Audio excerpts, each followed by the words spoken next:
liwanag kay Rashid. Simple lang po ang itatanong ko, paano niyo ba ini-interpret ang Biblia at ano ba ang ibig sabihin o ang pagkakaintindi niyo sa verse na sa Colossus na 1:15 na si Kristo ang larawan ng Diyos na hindi nakikita? Maraming salamat po sa inyo. Alam mo ninyo, kapag sinabi natin si Kristo larawan ng Diyos, ay Diyos na siya dahil larawan siya ng Diyos, malaki po ang problema dyan. Alam niyo bakit? Kasi sa Bible, tinawag din ang mga lalaki larawan ng Diyos. Babasahin ko po sa inyo. Yan po'y nakalagay sa isang talata po ng unang Korinto. Unang Korinto po, ang talata po ay 11:7. Tingnan nyo ha.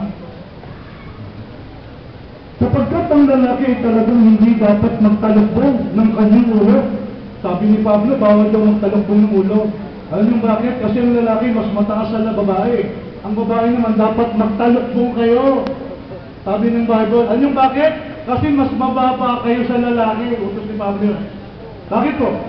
Palibhasa ang lalaki, siya ay larawan at kaluwalhatian ng Diyos.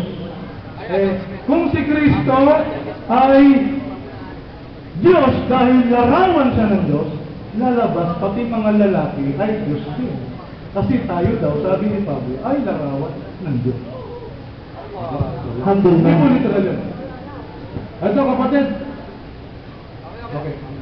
Okay, susunod ang katanungan. Okay, bago yan mga kapatid, gusto lang pong itawag sa lahat ay announce right after this last segment ng ating debate ay meron po tayong 1-hour symposium.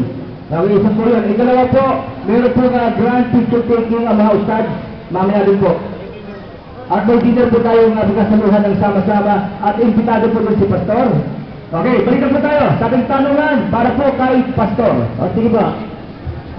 Magandang gabi sa iyo lahat. Ako po ay isang Kristiyano. Hindi na po ako magtatanong kasi naliwanagan ko ng katawan ng Islam. Ako ay magsasyahada ngayon. Okay, kapatid ba, ano? Meron kasi ang pagsasyahada, by the way, mga kapatid, ay hindi natin dapat i-delay. I-delay.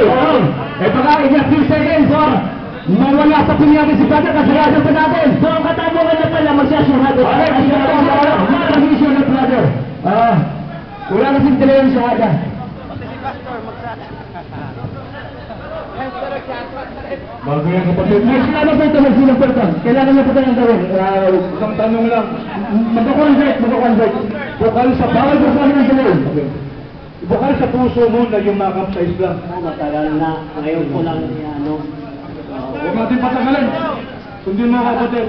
Ashhadu Asyadu an la ilaha Allah ilaha illallah illallah wa ashhadu wasyadu anna anna Muhammad Muhammad Rasul Rasul Allah. Allah. Ako'y sumasaksi. Ako'y sumasaksi. Walang Diyos. Walang Diyos. Walang dapat sambahin. Walang dapat sambahin. Maliban kay Allah. Maliban sa Allah. At si Muhammad Ay Muhammad ay sugo ay sugo ni Allah. ni Allah. Takbir! Pangalan. Pangalan sa? Anong pangalan mo? Kim. Ang dapat pangalan si Khalid. Khalid. Sagip ka. Si Khalid. Ha? Si Khalid ito, si Khalid. Yes, sir. Ayun na ba si Khalid? So, maaaring yung batiin yung brother. Patay sa katanungan. Brother. Brother natin si brother. Samahan natin sa baba si brother.